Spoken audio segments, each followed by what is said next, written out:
ಹಾಗಲಕಾಯಿ ಇಷ್ಟ ಇಲ್ಲ ಅನ್ನೋರು ಕೂಡ ತುಂಬಾ ಇಷ್ಟಪಟ್ಟು ಇನ್ನೊಂದು ಸಲ ಮಾಡಿಕೊಡಿ ಅಂತ ಕೇಳೋಷ್ಟು ತುಂಬಾ ಟೇಸ್ಟಿಯಾಗಿರುವಂಥ ಹಾಗಲಕಾಯಿ ಫ್ರೈ ತೊಗೊಬಂತೀನಿ. ಇದು ಹಾಗೇ ಸರ್ವ್ ಮಾಡ್ಕೋಬೋದು. ಬಿಸಿ ಅನ್ನ ಜೊತೆ ಒಂದು ಸ್ವಲ್ಪ ತುಪ್ಪ ಸೇರಿಸ್ಕೊಂಡ್ರೆ ಸಖತ್ತಾಗಿರುತ್ತೆ. ಇಲ್ಲ ಅಂತಂದರೆ ರಸಮ್ ಮತ್ತು ಪಪ್ಪುಗೆ ಸೈಡ್ ಡಿಶಾಗಿ ಕೂಡ ಬಳಸ್ಬೋದು. ವೆಲ್ಕಮ್ ಬ್ಯಾಕ್ ಟು ಓನಿ ಕುಕಿಂಗ್ ಚಾನಲ್. ನಾನು ಮೋನಿಕಾ. ಬನ್ನಿ ಹಾಗಾದರೆ ಮಾಡೋ ಪ್ರೋಸೆಸ್ ನೋಡೋಣ.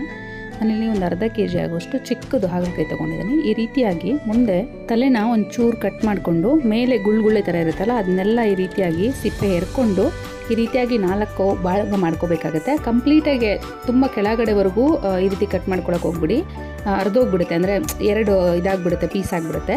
ಆ ರೀತಿ ಹಾಕ್ದೇ ವಿಡಿಯೋದಲ್ಲಿ ತೋರಿಸೋ ರೀತಿಲಿ 4 ಭಾಗ ಇರಬೇಕು, ಬಟ್ ಕಂಪ್ಲೀಟಾಗಿ ಅದು ಒಡೆದೋಗಿರಬಾರ್ದು. ಆ ಥರ ಮಾಡ್ಕೋಬೇಕು.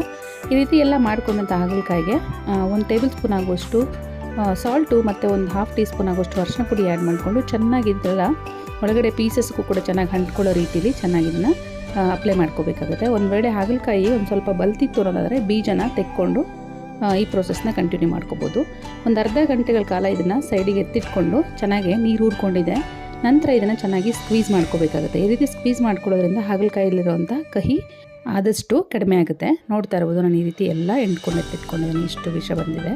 ನಂತರ ಒಂದು ಬಾಣಲೆಗೆ 1 ಟೇಬಲ್ ಸ್ಪೂನ್ ಆಗೋಷ್ಟು ಎಣ್ಣೆ ಆ್ಯಡ್ ಮಾಡಿಕೊಂಡು ನಾವು ಆಲ್ರೆಡಿ ಸ್ಕ್ವೀಸ್ ಮಾಡಿಟ್ಕೊಂಡಿದ್ದಂಥ ಹಾಗಲಕಾಯಿನ ಈ ರೀತಿಯಾಗಿ ಪ್ಲೇಸ್ ಮಾಡಿಕೊಂಡು ಎಲ್ಲ ಕಂಪ್ಲೀಟಾಗಿ ಎರಡೂ ಕಡೆ ಚೆನ್ನಾಗಿ ಫ್ರೈ ಆಗೋವರೆಗೂ, ಕಲರೆಲ್ಲ ಚೇಂಜ್ ಆಗೋವರೆಗೂ ಚೆನ್ನಾಗಿ ಫ್ರೈ ಮಾಡ್ಕೋಬೇಕಾಗುತ್ತೆ. ಇದನ್ನು ಮುಚ್ಚಾದರೂ ಬೇಯಿಸ್ಕೊಳ್ಳಿ, ಇಲ್ಲ ಓಪನಾಗಾದರೂ ಬೇಯಿಸ್ಕೋಬೋದು, ತೊಂದರೆ ಇಲ್ಲ. ಬಟ್ ಫ್ಲಿಪ್ ಮಾಡಿಕೊಂಡು ಎರಡೂ ಕಡೆ ಒಳ್ಳೆ ಗೋಲ್ಡನ್ ಕಲರ್ ಬ್ರೌನ್ ಬರೋವರೆಗೂ ಚೆನ್ನಾಗಿ ಬೇಯಿಸ್ಕೋಬೇಕಾಗುತ್ತೆ. ಇದು ಬೇಯೋಷ್ಟೊತ್ತಿಗೆ ಮಸಾಲೆ ಮಾಡ್ಕೊಳ್ಳೋಣ.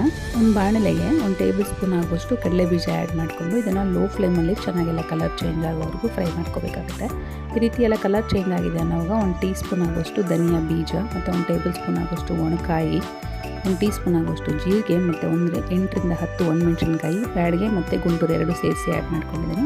ನಿಮಗೆ ಯಾವ ಅವೈಲಬಿಲಿಟಿ ಇದೆ ಅದು ತೊಗೋಬೋದು. ಬ್ಯಾಡಿಗೆ ಆ್ಯಡ್ ಮಾಡೋದ್ರಿಂದ ಕಲರ್ ಚೆನ್ನಾಗಿ ಬರುತ್ತೆ. ಸೊ ಹಾಗಾಗಿ ಇದನ್ನು low to medium flame adjust ಮಾಡಿಕೊಂಡು ಒಳ್ಳೆ ಅರೋಮ ಬರೋವರೆಗೂ ಚೆನ್ನಾಗಿ ಫ್ರೈ ಮಾಡ್ಕೊಂಡ ನಂತರ ಇದು ಕಂಪ್ಲೀಟಾಗಿ ತಣ್ಣಗಾಗಬೇಡಿ. ತಣ್ಣಗಾದಮೇಲೆ ಒಂದು ಮಿಕ್ಸಿ ಜಾರಿಗೆ ಟ್ರಾನ್ಸ್ಫರ್ ಮಾಡಿಕೊಂಡು ರುಚಿಗೆ ಬೇಕಾದಷ್ಟು ಉಪ್ಪು, 1/4 ಟೀ ಸ್ಪೂನ್ ಆಗೋಷ್ಟು ಅರಿಶಿನ ಪುಡಿ ಮತ್ತು 1 ಟೇಬಲ್ ಸ್ಪೂನ್ ಆಗೋಷ್ಟು ಬೆಳ್ಳುಳ್ಳಿ ಪಾಟ್ಸ್ ಅಂದರೆ ಬೆಳ್ಳುಳ್ಳಿ ಎಸ್ಲನ್ನೆಲ್ಲ ಆ್ಯಡ್ ಮಾಡಿಕೊಂಡು ಸಿಪ್ಪೆ ಸಮೇತ ಈ ರೀತಿಯಾಗಿ ಕೋರ್ಸಾಗೆ ರುಬ್ಕೋಬೇಕಾಗತ್ತೆ.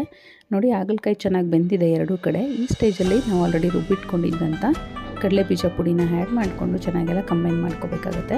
ಬೇಕು ಅಂದರೆ ಈ ರೀತಿಯಾಗಿ ಚೆನ್ನಾಗಿ ಟಾಸ್ ಮಾಡಿಕೊಂಡು ಒಂದು 3 ನಿಮಿಷಗಳ ಕಾಲ ಲೋ ಫ್ಲೇಮಲ್ಲಿ ಫ್ರೈ ಮಾಡಿಕೊಂಡ್ರೆ ಸಿಕ್ಕಾಬಟ್ಟೆ ಟೇಸ್ಟಿಯಾಗಿರೋವಂಥ ಹಾಗಲಕಾಯಿ ಫ್ರೈ ರೆಡಿ ಆಯಿತು. ಖಂಡಿತವಾಗ್ಲೂ ಇದನ್ನು ಟ್ರೈ ಮಾಡಲೇಬೇಕಾದಂಥ ಒಂದು ಒಳ್ಳೆ ರೆಸಿಪಿ. ಹಾಗಲಕಾಯಿ ಇಷ್ಟಪಡದೇ ಇರೋರು ಕೂಡ ಇನ್ನೊಂದು ಸಲ ಮಾಡಿಕೊಡಿ ಅಂತ ಕೇಳೋಷ್ಟು ಟೇಸ್ಟಿಯಾಗಿರುತ್ತೆ. ಸೊ ಖಂಡಿತವಾಗ್ಲೂ ಟ್ರೈ ಮಾಡಿ. ಮನೇಲೆ ನಾನು ಆಗಲೇ ಹೇಳಿದಾಗ ಇದನ್ನು ಸೈಡ್ ಡಿಶ್ ಆಗೋದು ಸರ್ವ್ ಮಾಡ್ಕೋಬೋದು. ಇಲ್ಲ ಅಂತಂದರೆ ಆ್ಯಸ್ ಇಟ್ ಈಸು ಸ್ವಲ್ಪ ತುಪ್ಪ ಹಾಕ್ಕೊಂಡು ಬಿಸಿ ಹಣ್ಣಾಗಿದ್ದನ್ನ ಹಾಕೊಂಡು ತಿಂದರೆ ಸಕ್ಕತ್ತಾಗಿರುತ್ತೆ. ನಾನು ಅದೇ ರೀತಿ ಟ್ರೈ ಮಾಡ್ತಿದ್ದೀನಿ ಇವತ್ತು.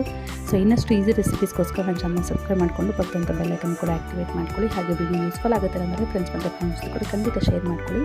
Thank you for watching this video and thank you for support.